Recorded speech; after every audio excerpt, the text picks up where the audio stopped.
juki. Kae wong liwat ate. Ya ora wong tok. Ono Doraemon bareng. Iki kok Engko nek ana perawan dibodoni, dibiduki, nganti tembung-tembung sing manis manuhara. Ngono. Wigatine, ayo sesingit aja. Ayo, ayo.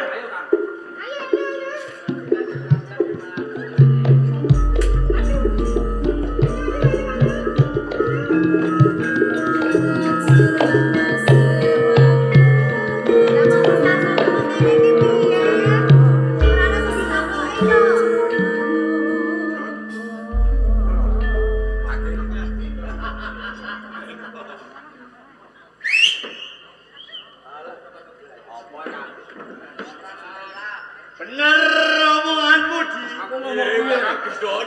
Yene kene ana wadon Mas. Oh. Obligasine iki sing dikandakno karo kakange. Apa? Melu. Woi, malah. Woi, keliru kawanan iki lho. Tak takonane sik. Nduk. Nduk. Oh, goblok iki. Kowe gimana? Gua isyarat. Isyarat. Kene lah. Iki gak isyarat.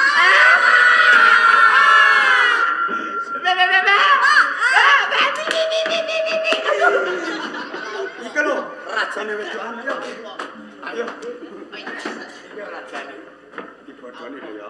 Iya, ya. Nduk, Rene. Mini. Nduk kok mini yuk.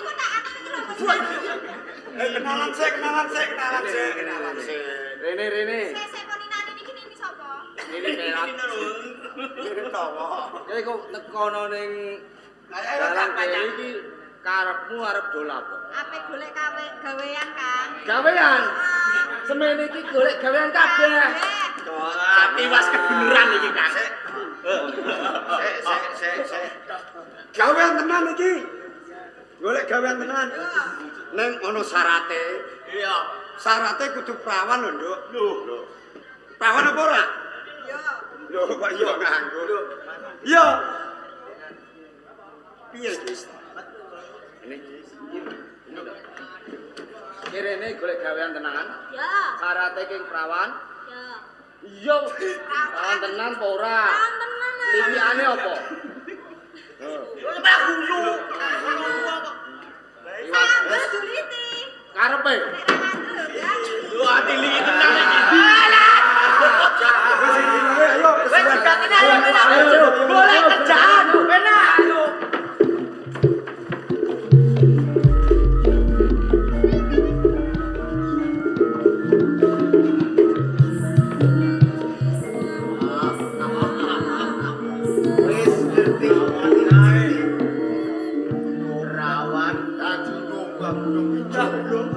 Bocah sing rada lemu nganggo kurit sejak ini. Iya, Kang. Ayo, Kang. Ayo.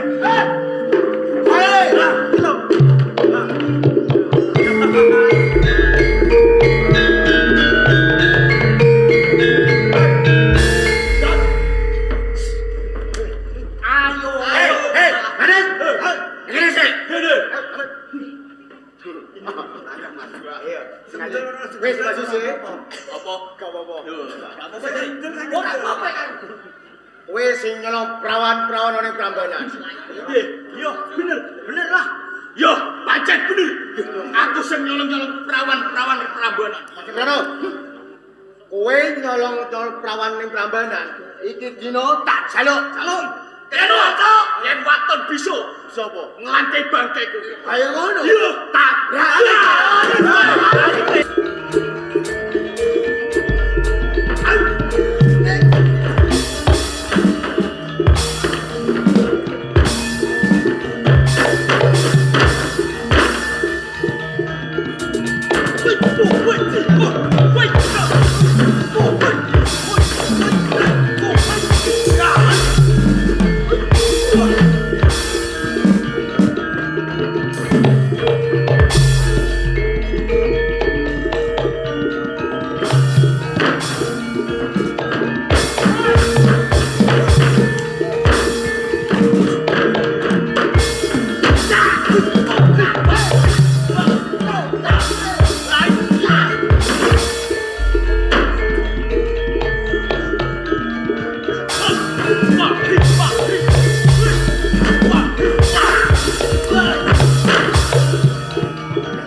sono. Katiwasan, Kang. Piye. Coba kono, sing cetha. Sakwise gendhonan sekayon mudhun ning Prambanan. Golek perawan-perawan kedinyangan karo nom-noman Prambanan, Kang. Konangan karo wong-wong Prambanan. Bener. Lah kok kowe bisa slamet? Ning gendhon sekayon uga anak wong ora kurang akal. Ora kurang akal. Caramu bisa wae. Iso pangoyake wong desa. Wong-wong Prambanan arep munggah ning Gunung Ijo, tak gruduk watu sak oke. Gruduk watu saka dhuwur. Iya, ono do wedi. Do mlayu, Kang. Lanjut di prawane. Lho, ning guri, Kang. Tak singit kandangno kabeh. Ayo, gawane ning. Monggo. Bertamu sama Pak Nuwun. Kula tampi. Jenengan sinten, Dik? Iki bose. Aku bos. Bos. Tekong. Ini, Duk. Pripun, Dik? Jenengmu sapa? Kula Tukini. Tukine king siji. Parti, Dik. Tukine karo Parti. Kowe ngerti? Dijak munggane Gunung Ijo kene. Jare arep dikeki gawean, Dik. Bener. Nah, Bocah-bocahku kae pancen golek perawan jak munggah ning Gunung Ijo. Yen to wis tekan Gunung Ijo bakal tak paini pegawean. Gaweane apa, Dik? Gaweane ora bot. Yen kowe ning desa gaweanmu apa? Mocok tandur. Mocok tandur. Matun. Tetek mbako. Ngono iki bayarane piro? 20.000. Mung 20.000 sedina.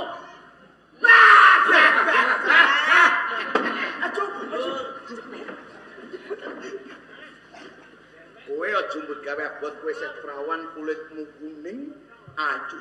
Kok mung cukup nyambut gawene sawah. Yen kowe gelem melu aku, cukup kowe turun sak dhuwuring watu kuwi, mengko kowe bakal entuk duit ora sethithik. Oh, endek lho. Wis kowe ora bakal ngrasake lara, ora bakal ngrasake ngelu, ora bakal ngrasake mules. Turun ning kene kowe entuk duit.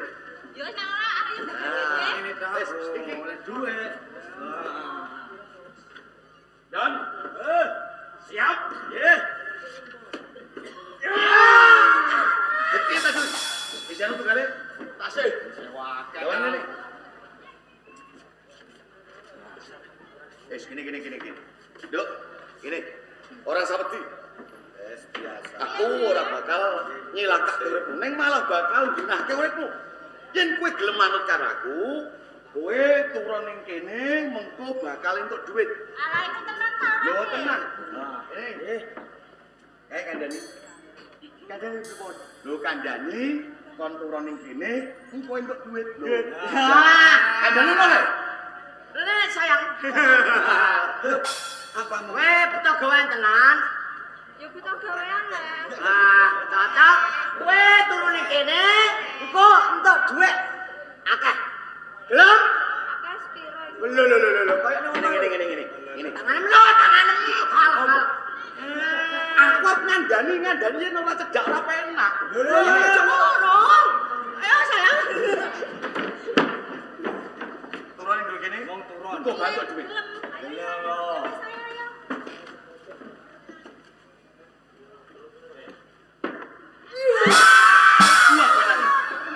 Bisa lu tuh kali? Kok tasih? Ini.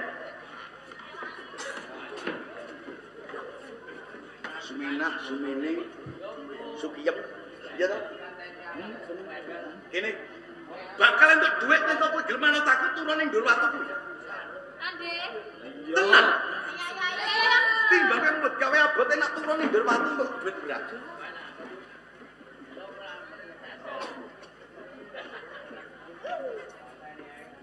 Mati. Yen misalnya tunggal ndang rambut. Nah, niki le. Dan niki RPR niki. RPR niki. Mburi-mburi ayu kabeh. Nanging sayang. Kowe Eko. wis digawean wis durung? Durung, Lek. Turun kene. Apa? Wis tanggo entuk duit kowe. Jenengan keloni? Ah. 300. Kok murah ngono? Ayo 300. Gelem apa? Balik ae aku. Lho. Ora mung cukup 300 ning mengko duit sak-sak. Tenan Tenan. Ya, Lek, aku gelem. Tenan? Ya. Wis gelem? 300 apa sak-sak? Ya karek kowe Lek, sak pawen. Kowe Alah dulu aku iki lho. Iki ana.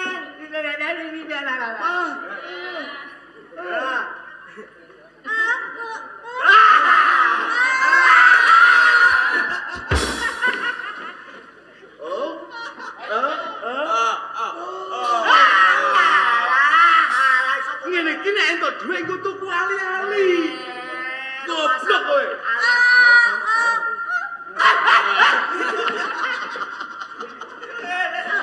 Apik. Hah? Masuk.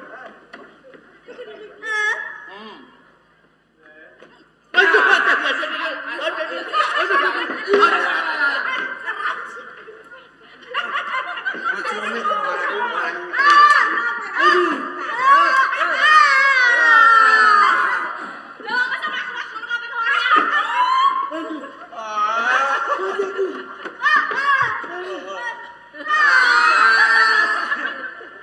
Nggih, Kak. Gak dene sampean wis ngentok.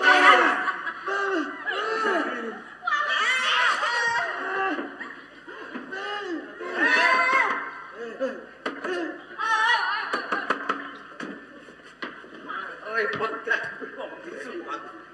Maaf. Uang barang. Don, lan wis kayon. Nggih. Endi?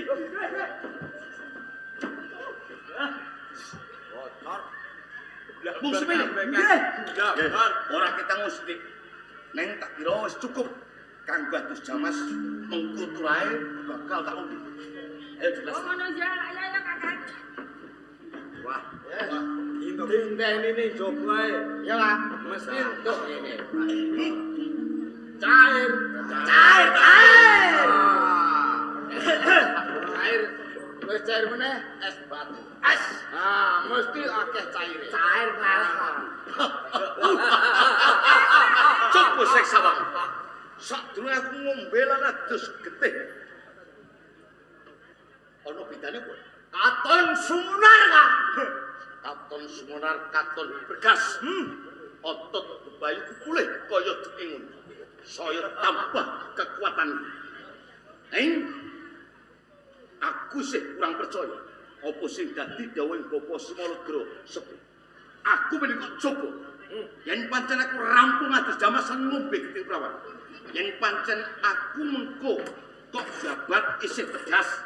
Teges tanpa guna nggon adus jamas lan ngombe getih prawan. Awaten.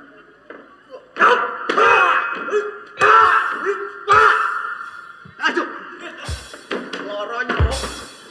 Lah ngene kok. Percaya kan? Percaya. Lah, aku matur nuwun banget. Dene kowe gelem sabiyan wulan aku nganti aku dadi wong sekti. Kowe nganti aku ngombe lan adus jamas ing prawan. Besok aku dadi pendekar kang bobot pilih tanding. Kowe tawane kanggaran seneng-seneng ngombe sak karepmu. Warep lunga ning warung pelanyan.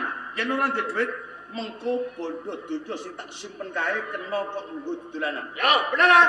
Yo, Kang. Ayo. Yo. Ayo. Sulas. Kakang panutan. Ewo semono aku sing kurang jangkep rasane ngajak. Yo kene. Kalamun aku wis duweni naga sarsa lan sapu inten. Mbok menawa aku bisa nguasani kasuruhan Mbak Bintoro. Oh, kaya ngono. Bisa wae dhewe mau kelakon ngombe getih prawan-prawan tak kira mengko ora ana pawan sing bakal bisa nanding. Ora ana ing jagating pasiratan Mbak Bintoro sing bakal bisa ngalahke panutan lan Sulastri. Kowe bener kan? Ki kan Butitono golek Kok iso ana sing kliwatan lawan siji iki mau piye Kakak? Terus kaya kono sakar dhewe. bejo uripmu. Kamu oleh ijo ngene rada randang. Upama bareng karo bocah-bocah mau kok menawa kowe mung karyaran. Terus apa kowe? Lan apa karepmu kowe munggah oleh Gunung Wilis kene? Karepmu apa? Inji dipun srawungaken. Kula wilis, Pak. Wilis. Nggih. Kok nyuruh kowe munggah ana Gunung Ijo kene apa? Sing kok karepmu? Jalaran kula madosi bapak kula. goleki bapakmu. Nggih. Bapakmu jenenge bapakmu kok malah tumekani papan kene? Bapakmu jenenge Kan sapa? tuku sak paran-paran iki mau kok ngepasi kula wonten mriki nggih. Bapak kula niku jenenge Panutan. Lah kok padha karo jenengmu Kakang Panutan? Bapake Jawa Denti. Sok Apa kalau- kira-kira modho rupa ngono apa piye? Mbok menawa wis, mbok menawa bener. Cek tak takon dulu. Oh ngono kuwi Kakang. Bapakmu jenenge Panutan. Nggih, Pak. Wis pirang tahun bapakmu ninggal kowe? Sampun dangu sanget lho, Pak. Puluhan tahun. Pinten tahun nggih. Jenengmu Wilis. Kula wilis. Bocah saka ngendi? Saking dusun Ledok, Pak. Anake sing mbokmu jenenge sapa? Simbok Rumbini niku simbok kula. Sampeyan ngertos to? Kowe wis tau weruh. Kaya ngopo rupane bapakmu kok? Nika alit nika kula nggih ngertos ning nek sakniki mbok menawi nggih kula pun pangling. Kula nggih dereng ngertos nek sakniki kok, Pak. Kowe Wilis tenan. Nggih kula wilis. Kowe anake Rumbini. Nggih. Aku bapakmu Wilis. Sampeyan bapak kula. Apa kowe Wilis? Nggih kula wilis kok, Pak. Wilis. Kowe wis gedhe.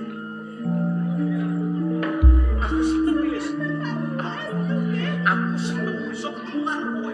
Kula nggih seneng. Pirang-pirang tahun aku kangen kowe hidup. Nek kasunatan aku bisa ketemu. Nek ben saiki aku ketemu kowe wis gedhe. Kakang Panutan. Sik apa bener Jawa Denti anakku tenan Kakang Panutan? Pasti Sampai aja gampang percaya lho Kakang. nalika bocah sing aran Wilis munggah gunung ijo. Aku nyawang. Sing tak rasake wis beda. Kaya-kaya rasaku. Rasaku ora bisa tak selati yen aku ono tali tumaline getih. Antarané Panutan lan Wilis. Aku percaya yen Wilis kuwi pancen anakku. Ya wis yen pancene sampean iki wis percaya yen Wilis ki tenan-tenan anakmu ora apa-apa mergo anak tetep anak taweni karo jangan jago karo Wilis kan. Aku matur nuwun Oh Wilis. ngono. Ya ya Kakang. Wilis, Pak.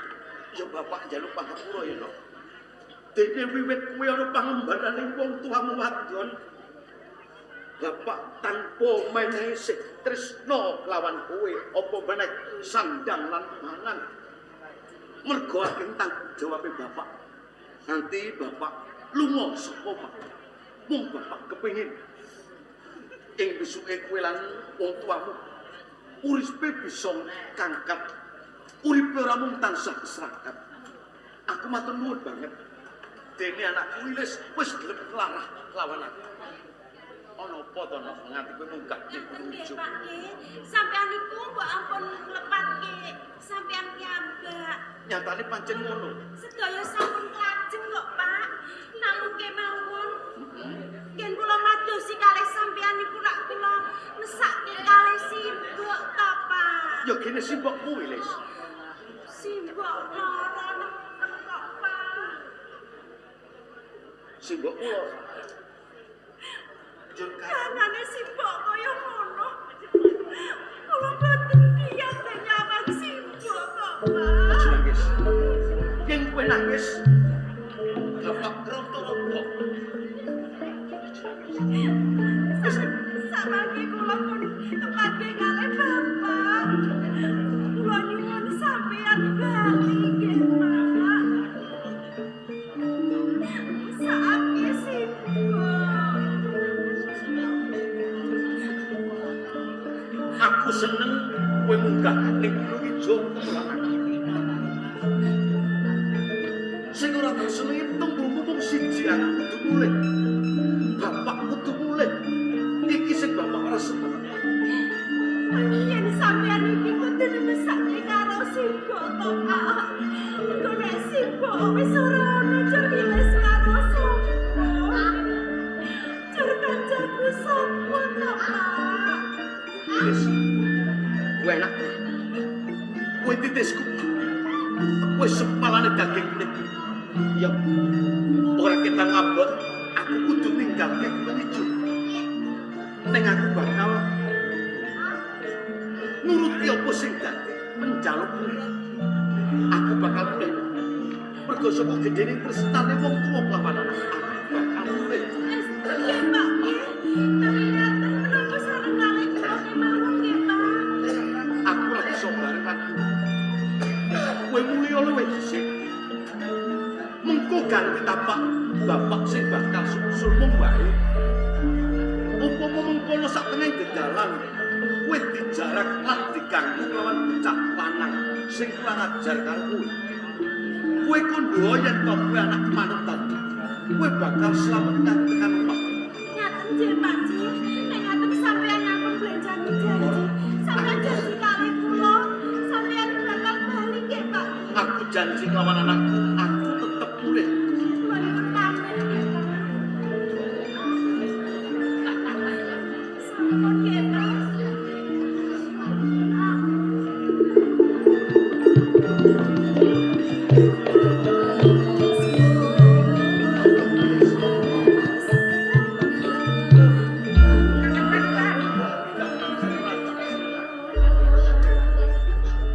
Sampean kok ijen lho. Wilas mau iki kakak. Wilis wis mulih. Oh, ngono.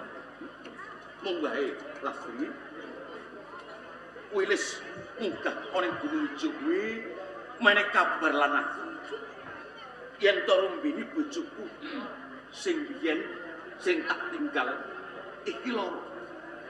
Penjaluke Wilis ora ketang sak dan sak penginang, aku kudu mulih. Lha mumpung aku ketemu lan kowe, Las. Aku njaluk pamit, aku tak mulih. Mengko yen to wis rampung perkaraku lan rumbini simbuke Wilis, agi-agi aku bakal bali nang Gunung Ijo kuwi. Kakang panutan, senajan to kowe ngandhakake yen nuruti karepane anakmu Wilis, kowe bakal pilih bojomu Rumbini. Aku ora lilo, aku ora ikhlas, Kakang. Apa dasarmu dene? Kowe ra lilo yen aku kudu mulih. Wilis kae anakku, Lastri. Mung kuwi penjaluke aku mung kudu mulih. Dasare aku wedi kelangan sampean, aku wedi yen sampean ki bakal baleni sego wadang. Aku kuwatir banget, Kak. Wis to percaya kelawan aku. Aku ora bakal baleni sego wadang. Aku ora kepengin omah-omah meneh bebarengan kelawan Rumbini. Wong wadon sing tak tresnani mung kowe. Percaya kelawan aku to. Nanging tetepe aku ora percaya. Aku ora lilo yen sampean arep baleni karo tilik karo bojomu sing jenenge Rumbini ku mau, Kakang panutan. Las. Arep kok pampet. Bebasan kok palang ngono aku bakal numpak. Kok gaduh ngono aku bakal medhot. Jan aku mau nuruti karenan. Aku pamit. Entuk aku yo mulih, ora entuk aku yo mulih. Lho,